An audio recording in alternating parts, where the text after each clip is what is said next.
I really don't want to be the one to have to tell you this, because you're a good worker, but I'm going to have to let you go due to circumstance.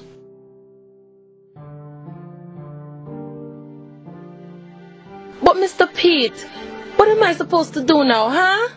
What am I supposed to do now? Oh, no, I'm not hiring now. I'm sorry.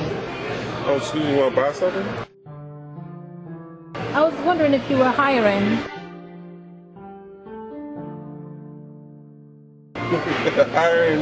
Nah, I'm not hiring. I'm sorry. I can't even pay my bills around here. Not alone to pay somebody, you know. I apologize.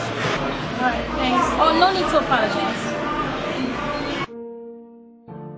I know I didn't have my papers, and yet you had me at your job here working, and I really appreciate it, because I really catch up on all my bills and everything. And I'm just going to get my things and go now, okay? You're a strong woman. God ain't going to give you nothing that you can't manage. Thanks, Mr. Pete. You've always been so good to me. Thank you so much. You don't pay no bills in this house. Why? Why me, Lord? Why?